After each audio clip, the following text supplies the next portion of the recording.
नमस्कार। झारखंड में विधानसभा चुनाव होने जा रहे हैं। मतदान दलों का प्रशिक्षण चल रहा है। मतदान दल के पीठासीन पदाधिकारी को कई प्रपत्र भरने पड़ते हैं, जिनमें एक प्रमुख प्रपत्र है पीठासीन अधिकारी की डायरी। आइए जानते हैं इस डायरी को कैसे भरा जाए। क्रम संख्या 1, निर्वाचन क्षेत्र का नाम। यहाँ पर आपको विधानसभा क्षेत्र की संख्या और उसका नाम लिखना है, जैसे 38 सिंदरी, 39 निरसा, 40 धनबाद, 41 झरिया, 42 टुंडी या 43 बाघमारा। 2 में मतदान की तारीख लिखनी है।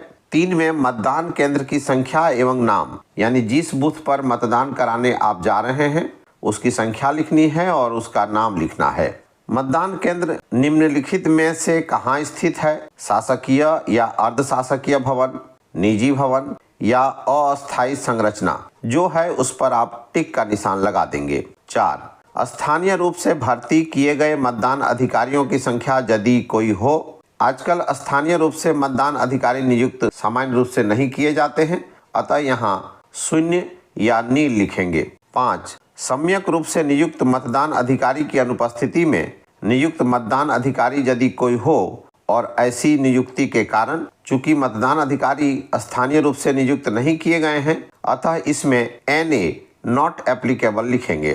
6, इलेक्ट्रॉनिक वोटिंग मशीन। 1 में उपयोग में लाई गई कंट्रोल यूनिट की संख्या लिखेंगे। एक कंट्रोल यूनिट सामान्य रूप से उपयोग में लाया जाता है, अतः यहाँ पर 1 लिखेंगे। उपयोग में लाई गई कंट्रोल यूनिट की क्रम संख्या।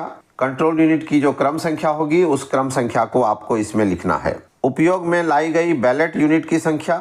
बैलेट यूनिट की संख्या उम्मीदवार की संख्या पर निर्भर करती है। यदि 16 या 16 से कम उम्मीदवार चुनाव मैदान में हैं तो 1 बैलेट यूनिट का उपयोग किया जाएगा। यदि 32 या 32 से कम उम्मीदवार चुनाव मैदान में हैं और 16 से अधिक हैं तो 2 बैलेट यूनिट का प्रयोग किया जाएगा।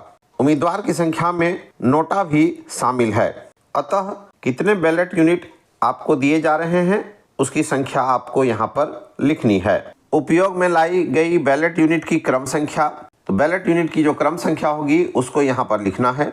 उपयोग में लाई गई पेपर सीलों की संख्या। पेपर सील कंट्रोल यूनिट को सील करने के लिए उपयोग किया जाता है और एक ही पेपर सील का प्रयोग होता है, अतः यहाँ पर 1 लिखेंगे।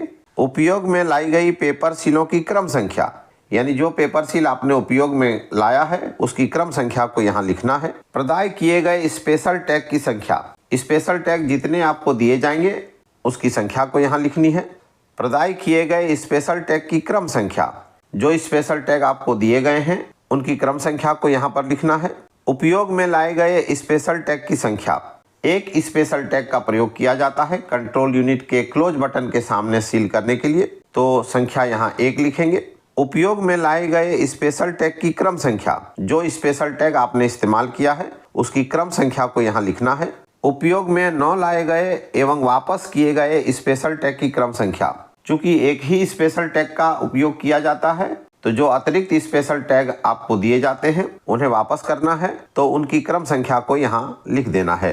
क्रम संख्या 7B, जिन मतदान केंद्रों में वीवीपैट का उपयोग हुआ है उन पर लागू व्यवस्था। 1, उपयोग में लाए गए वीवीपैट की संख्या। चूंकि एक ही वीवीपैट का प्रयोग किया जाता है अतः यहाँ संख्या 1 लिखेंगे। 2, वीवीपैट का क्रमांक। जिस वीवीपैट का आप प्रयोग कर रहे हैं उसका क्रमांक को यहाँ लिखना है।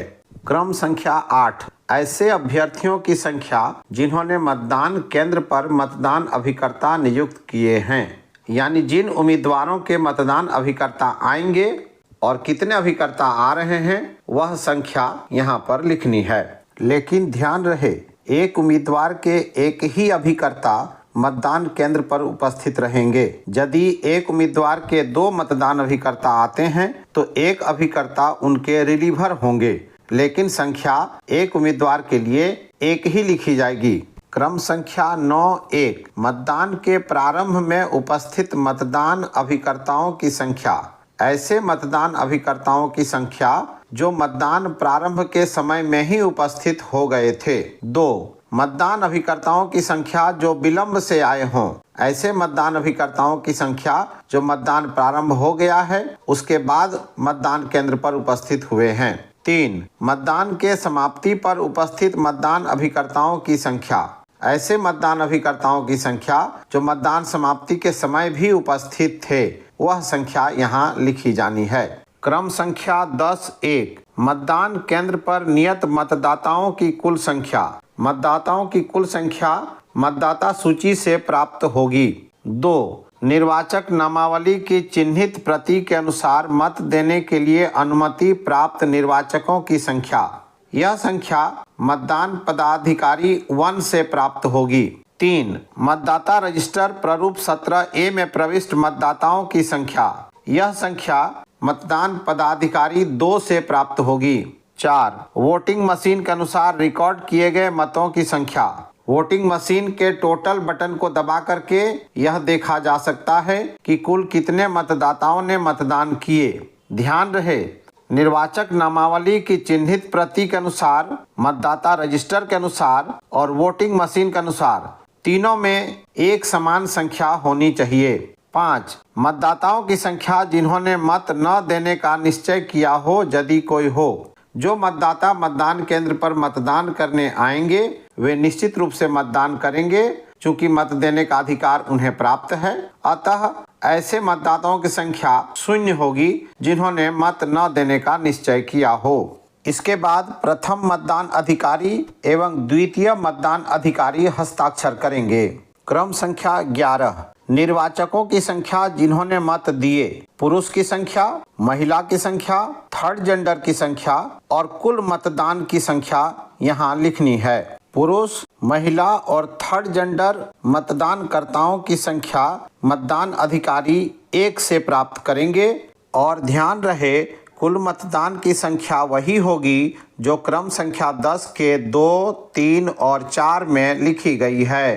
क्रम संख्या 12 अभ्याक्षेपित यानी चैलेंज्ड मत, स्वीकृत संख्या, अस्वीकृत संख्या और जब्त की गई रकम। आज की तारीख में चैलेंज्ड मत होते नहीं है, अतः यहाँ संख्या 0 लिखी जाएगी।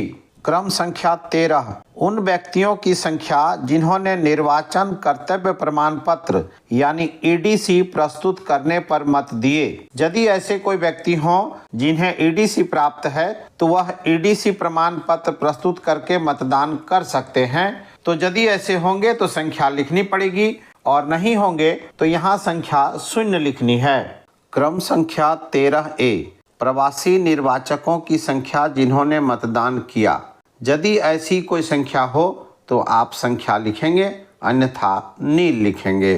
क्रम संख्या 14 ऐसे निर्वाचकों की संख्या जिन्होंने साथियों की सहायता से वोट दिए। कुछ मतदाता ऐसे होते हैं जो स्वयं से मतदान नहीं कर सकते, तो वे साथियों की सहायता से वोट देंगे। तो यदि ऐसी कोई संख्या हो तो यहाँ वो संख्या लिखना है, अन्यथा नील लिखना है। क्रम संख्या 15 प्रॉक्सी द्वारा दिए गए मतों की संख्या। अगर आपके मतदान केंद्र पर प्रॉक्सी वोटर्स हैं और वे मतदान करने आए हैं तो उनकी संख्या यहाँ लिखनी है, अन्यथा नील लिखना है। क्रम संख्या 16 निविदत यानी टेंडर मतों की संख्या। सामान्य रूप से आज की तारीख में टेंडर वोट नहीं पड़ते हैं, तो यहाँ संख्या नील लिखना है। और यदि टेंडर वोट पड़ा है तो जितना टेंडर वोट पड़ा है वह संख्या यहाँ लिखनी है। क्रम संख्या 17 निर्वाचकों की संख्या जिनसे उनकी उम्र के बारे में घोषणाएं प्राप्त की गईं। सामान्य रूप से यह संख्या नील होती है। जिन्होंने ऐसी घोषणाएं करने से इनकार किया, यहाँ भी संख्या नील ही होगी। क्रम संख्या 18 क्या मतदान स्थगित करना आवश्यक था? यदि ऐसा था तो ऐसे स्थगन के कारण यहाँ NA यानी नॉट एप्लीकेबल लिखेंगे। क्रम संख्या 19A प्रत्येक 2 घंटों में डाले गए मतों की संख्या। 7 बजे पूर्वाह्न से 9 बजे पूर्वाह्न तक CU के टोटल बटन को दबाना है और देखना है कि अब तक कुल कितने मतदान हुए हैं, वह संख्या यहाँ पर लिखनी है। 9 बजे पूर्वाह्न से 11 बजे पूर्वाह्न तक यहाँ भी CU के टोटल बटन को दबा करके देखना है कि कुल कितना मतदान हुआ है और जो संख्या 9 बजे पूर्वाह्न तक लिख दी गई थी उस संख्या को घटा करके लिखना है। 11 बजे पूर्वाह्न से 1 बजे अपराह्न तक, इस वक्त भी CU के टोटल बटन को दबाना है, कुल मतदान संख्या को प्राप्त करना है और जो संख्या 11 बजे पूर्वाह्न तक लिखी जा चुकी है उस संख्या को घटा करके जो संख्या शेष बचती है उसे लिखना है। इसी क्रम में 1 बजे अपराह्न से 3 बजे अपराह्न तक और 3 बजे अपराह्न से 5 बजे अपराह्न तक संख्या लिखनी है। यदि मतदान 5 बजे अपराह्न के बाद भी जारी रहता है तो अंतिम मतदान का समय जो रहेगा उस समय तक कुल कितने मतदान हुए हैं यह देख लेना है और फिर 5 बजे अपराह्न तक जो संख्या लिखी जा चुकी है उतनी संख्या को घटा करके शेष संख्या को यहाँ लिख देना है और फिर इन सभी मतदान संख्याओं को जोड़ करके वही संख्या आनी चाहिए जो कुल मतदान संख्या है। क्रम संख्या 19B विजिट सीट के अनुसार मतदान केंद्र का भ्रमण करने वाले आगंतुकों के विवरण। मतदान केंद्र पर जो भी अधिकारी दौरा करेंगे वे अपना विवरण विजिट सीट पर लिखेंगे, तो वही विवरण यहाँ पर भी लिख देना है। क्रम संख्या 20A मतदान समाप्त होने के समय कतार में लगे हुए मतदाताओं को दी गई पर्चियों की संख्या। मतदान समाप्ति का समय अपराह्न 5 बजे है, लेकिन यदि उस वक्त कतार में मतदाता हैं तो उन्हें टोकन दिया जाना है और आखिरी मतदाता जब मतदान कर देगा तभी मतदान समाप्त होगी। तो उस वक्त जितना टोकन इशू किया गया था वह संख्या यहाँ लिखनी है। अंतिम मतदाता के मत देने के पश्चात मतदान समाप्ति का समय। अंतिम मतदाता ने जब मतदान किया उस वक्त कितना समय हो रहा है वह समय यहाँ पर लिखना है। लेकिन ध्यान रहे यदि 5 बजे से पहले अंतिम मतदाता मतदान कर चुका है तो भी मतदान समाप्ति का समय 5 बजे अपराह्न ही लिखना है।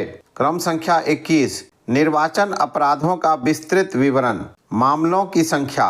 मतदान केंद्र से 100 मीटर की दूरी के अंदर में मत प्रचार, मतदाताओं द्वारा प्रतिरूपण करना, मतदान केंद्र पर किसी सूचना की सूची को या अन्य दस्तावेज को कपटपूर्वक बिगाड़ना, नष्ट करना या हटाना, मतदाताओं को रिश्वत देना, मतदाताओं और अन्य व्यक्तियों को भयभीत करना, मतदान केंद्र पर कब्जा करना, इन सभी में हमें नहीं लिखना है। क्रम संख्या 22 क्या निम्नलिखित कारणों से मतदान में विघ्न या बाधा उत्पन्न हुई? दंगा, खुली हिंसा, प्राकृतिक आपदा, मतदान केंद्र पर कब्जा, वोटिंग मशीन का विफल होना, अन्य कोई कारण। इन सब में भी नहीं लिखना है। लेकिन यदि वोटिंग मशीन विफल होती है तो यहाँ पर हाँ लिखना पड़ेगा और वोटिंग मशीन को बदल करके मतदान करवाना होगा।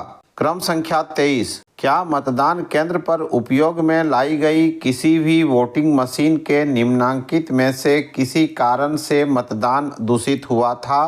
पीठासीन अधिकारी की अभिरक्षा में से अवैधानिक रूप से छीन कर ले जाया गया, दुर्घटना या जानबूझकर खो गया या नष्ट हो गया, क्षतिग्रस्त या प्रतिरूपण छेड़छाड़ करके, इन सब में भी नहीं लिखना है।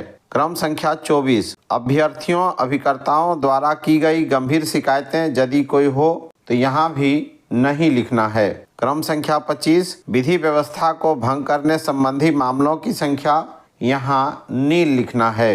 क्रम संख्या 26 मतदान केंद्र पर की गई त्रुटियों और अनियमितताओं की रिपोर्ट यदि कोई हो, यहाँ भी नहीं लिखना है। क्रम संख्या 27 क्या मतदान के प्रारंभ के पूर्व और यदि आवश्यक हो मतदान के बीच में किसी नई वोटिंग मशीन को उपयोग में लाने के समय तथा मतदान की समाप्ति पर जो आवश्यक हो घोषणाएं की? हाँ, सभी आवश्यक घोषणाएं की गई हैं। और अंत में यह भी लिखना है कि मतदान शांतिपूर्ण और निष्पक्ष रूप से संपन्न हुआ। स्थान में बूथ की संख्या एवं नाम, दिनांक में मतदान दिवस की तारीख, पीठासीन पदाधिकारी हस्ताक्षर करेंगे, प्रभेदक चिन्ह लगाएंगे और अपना मोबाइल नंबर देंगे। मुझे उम्मीद है यह जानकारी आपको अच्छी लगी होगी। धन्यवाद।